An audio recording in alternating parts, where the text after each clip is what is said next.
All right, everybody, welcome back to the #1 television program in the history of the entire universe. I am Brian Lee Durfee, author of The Forgetting Moon, The Blackest Heart, and The Lonesome Crown. All three books published by Simon & Schuster's Saga Press. Now, today I'm going to be reviewing one of the most books I've ever read, and that is Blood Meridian by Cormac McCarthy.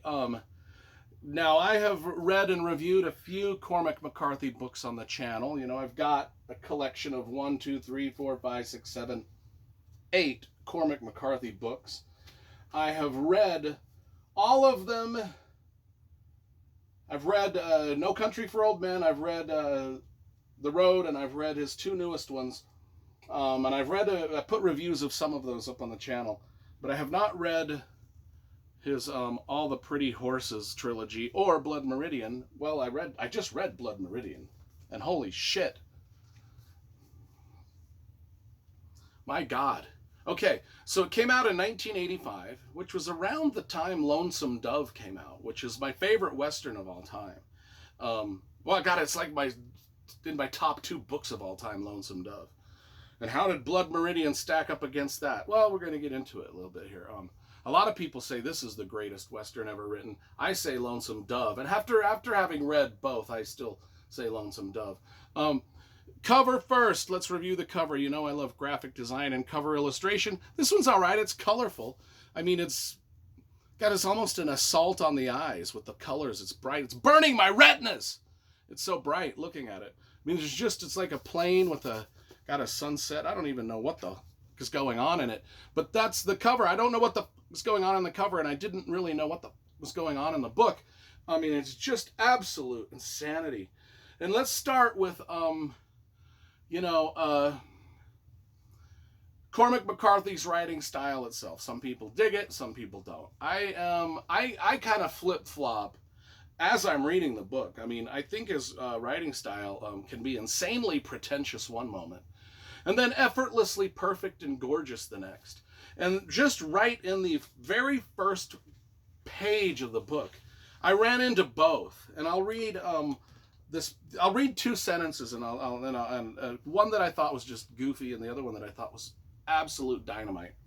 So, and it's just on the first page. So this one, I was rolling my eyes at. The mother, dead these 14 years, did incubate in her own bosom the creature who would carry her off. I don't like anything about that sentence. I was just like, okay, that's pretentious. But then 3 sentences later, we get one of the best sentences I've ever read in my life. He can neither read nor write, and in him broods already a taste for mindless violence. That's dope. To my taste. This is all subjective. To my taste as a reader and a writer, I liked the one so much, and I disliked the one so much. But just like the cover, it's contrast. It's This is likely one of the most violent books I've ever read. And the writing itself is violent. It's jagged and jarring one moment, beautiful and graceful the next. The violent scenes play out the same way, just shocking in their descriptive brutality one moment, and then elegant in their descriptions the next. The cover is violent to my eyes. The writing was violent to my soul. And the story itself, set in the West, was God, it was absolute bonkers. I mean, it's like I don't even know how to describe this. I'm at a loss for words. The first chapter, let's just talk about that. It's like an insane Western fever dream clockwork funhouse of mayhem and blood and sociopathic rage and a big helping of foolishness. That's the first chapter. The kid, and we only know him, we don't know his name, he's just known as the Kid. He takes no disrespect from anyone or everyone, and basically anyone looks at him sideways and it's game on, fight on. He's only 14 years old. He's a runaway from Tennessee, and he's running out to the west to find who knows what. And anybody that crosses his path with a mean word or an unkind look gets up. Just violence, just 14-year-old brutish bully violence just is unleashed on every page. He's a sociopath, and catches the eye of another sociopath. This is this guy, Captain White, who's gonna head down to Mexico and wants people like this kid to go with him, because this book is based on some historical events about the Texas and Mexico border, just which at the time was a nightmarish, hallucinatory world in which the market for Native American Indian scalps is booming. Like, you know, in the Inglorious Bastards, business is a booming. Hey, these Indians have been scalping whites forever. Let's go scalp them. And that's the journey. That's the journey. It's the sadistic, mind-twisted horror novel journey that we now embark upon with a group of people that are even more up than this 14-year-old orphan boy who has no morals or no anger control. And, God, I mean, it's based off of the Clanton, or the Glanton, Glanton gang, who were a real gang that did this stuff, and they actually make a cameo. The actual Glanton gang makes a cameo in the books. There's the judge, he's a nasty. So the kid, a lot of these characters are just given sort of names, like the kid, the judge. He's a nasty, evil man. A lot of this stuff is just, I mean, we've got the Old West, just the grimness of the Old West. We've got desert heat. We've got wolves and nature and villages full of children that are slaughtered and babies that are hung from trees, and volcanoes that are metaphors for God knows what, and all of this death and carnage and destruction. It's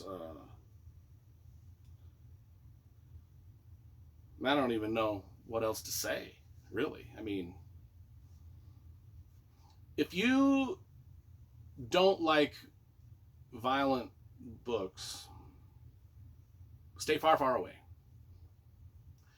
If you do like, I mean, I like grim books, and this is grim. This is grim. I mean, there wasn't anything a lot that shocked me other than just the relentlessness of the grimness. It was, it just didn't let up. It didn't stop. It was like, and there's a lot of action. This book, for a Western that is a literary Western, it's like there is action, gunplay, violence, throats being cut, people being scalped, babies being slaughtered, villages being tortured and burned on every page. It is not, there's not a page where this shit doesn't go down.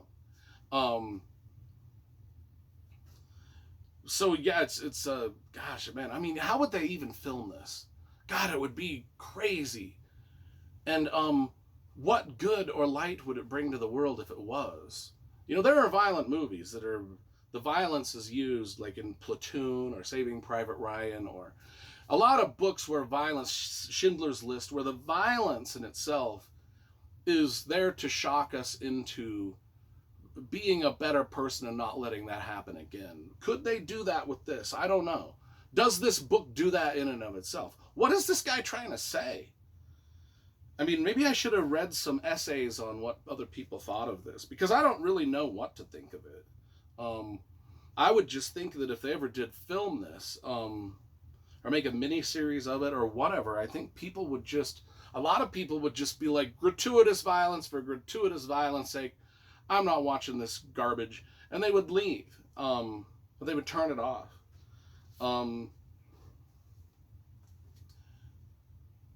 What do I think of it? What rating would I give this? Who would I recommend this to? I mean, a lot of people love it. This is a lot of people's favorite book, which I get. It's certainly not going to be mine. I did appreciate a lot of it, though. I mean, I think that I like a lot of the other Cormac McCarthy books that I've read, like The Road and No Country for Old Men. I think I like those better. But anyway, what should I give this? It's not a 10 out of 10. It's not that. It's